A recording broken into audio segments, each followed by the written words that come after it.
मंडी के बाद अब कर्नाटक में लोकसभा चुनाव की बात करेंगे, क्योंकि कर्नाटक में धारवाड़ सीट महत्वपूर्ण है।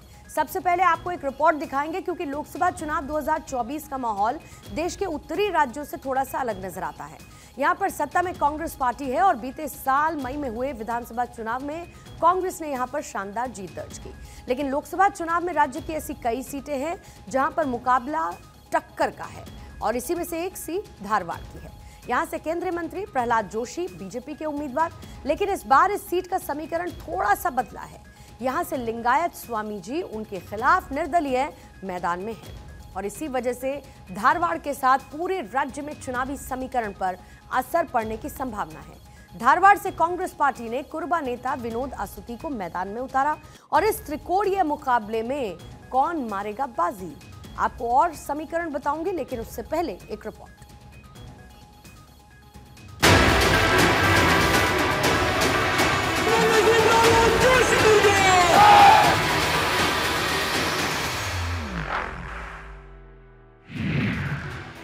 धारवाड़ सीट पर मुकाबला त्रिकोणीय। सियासी मैदान में प्रहलाद से होगा संत का सामना। लिंगायत संत और कांग्रेस से मिलेगी टक्कर। धारवाड़ लोकसभा सीट बेंगलुरु और पुणे के बीच कर्नाटक का एक शहर है। इस सीट पर 2019 के चुनाव में बीजेपी ने जीत हासिल की थी और प्रहलाद जोशी सांसद चुने गए थे। इन्हें कोयला खनन और संसदीय मामलों का केंद्रीय मंत्री बनाया गया। बता दें कि साल 2009 और 2014 में भी इस सीट पर बीजेपी के प्रहलाद जोशी ने ही जीत का परचम बुलंद किया था।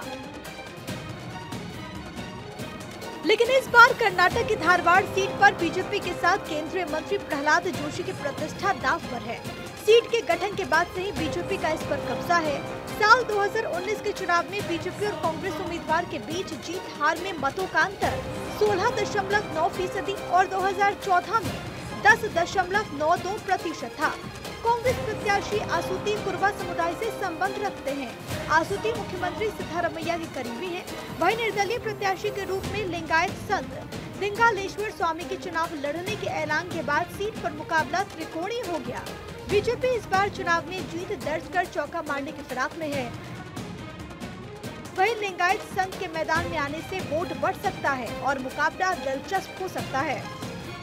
धारवाड़ सीट से प्रहलाद जोशी 3 बार सांसद रह चुके हैं।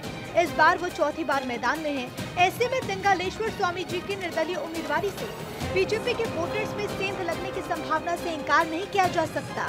दरअसल परंपरागत रूप से कर्नाटक में लिंगायत समुदाय बीजेपी का समर्थक रहा है। राजनीतिक रूप से प्रभावी लिंगायत समुदाय की कुल आबादी में 17 से 18% भागीदारी है।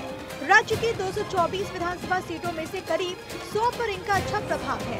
बीते विधानसभा चुनाव में लिंगायत समुदाय ने कांग्रेस का साथ दिया और इस कारण राज्य की 135 सीटों पर पार्टी को जीत मिली। धारवाड़ लोकसभा सीट भी एक लिंगायत बहुल सीट है। हालांकि प्रहलाद जोशी ब्राह्मण समुदाय से आते हैं। आंकड़ों के अनुसार यहाँ 70% आबादी हिंदू है और जीत हार में हिंदू समुदायों के वोटों की भूमिका अहम होगी। करीब 20% लिंगायत वोट भी महत्वपूर्ण भूमिका निभाएंगे।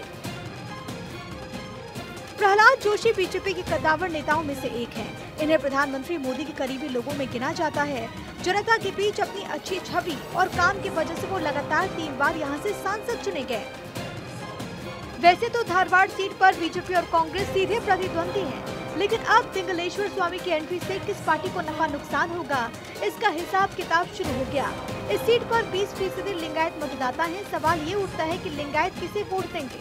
चुनाव लड़ने के फैसले की घोषणा के मौके पर स्वामी जी ने आरोप लगाया कि लिंगायत नेताओं की उपेक्षा हो रही है। कर्नाटक की चुनावी राजनीति पर मठों का अच्छा प्रभाव है। यहाँ पर लिंगायत, वोकालिगा, कुरुबास, वाल्मीकि, न्याकास और मदिगास समुदाय के मठ प्रभावी बताए जाते हैं।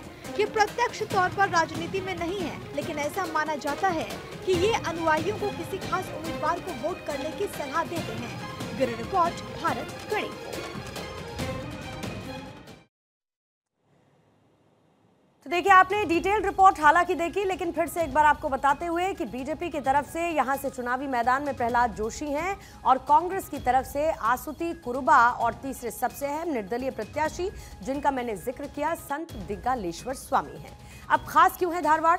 धारवाड़ को उत्तरी कर्नाटक में शिक्षा का सेंटर कहा जाता है। धारवाड़ का मतलब लंबी यात्रा के बाद आराम करने का स्थान होता है। ये जो क्षेत्र है वो कृषि उत्पादों के लिए जाना जाता है और यहाँ का धारवाड़ कॉटन हाइब्रिड सबसे बेहतरीन उत्पाद है। इलाके में चना, सोया, ज्वार और अल्फांसो आम की भी अच्छी पैदावार होती है। धारवाड़ में टाटा मोटर्स की फैक्ट्री है जहां पर व्यावसायिक वाहनों का निर्माण भी होता है। धारवाड़ लोकसभा सीट के बारे में बात करूं तो बीजेपी का एक गढ़ रहा है और यहां से मोदी सरकार में कोयला मंत्री प्रहलाद जोशी 3 बार सांसद बन चुके हैं। साल 2019 में उन्होंने 2,05,000 वोटों के अंतर से जीत हासिल की। 2014 में यह मार्जिन 1,11,000 वोटों का रहा और 2009 में 1,37,000 वोटों के अंतर से जीत हासिल की थी। लेकिन धारवाड़ का जातीय समीकरण क्या है? यहाँ पर लिंगायत लगभग 5.5 लाख हैं, मुस्लिम 3.5 लाख, दलित 2,70,000 तो कुर्बा जाति के लोग 2 लाख की संख्या में यहाँ पर हैं।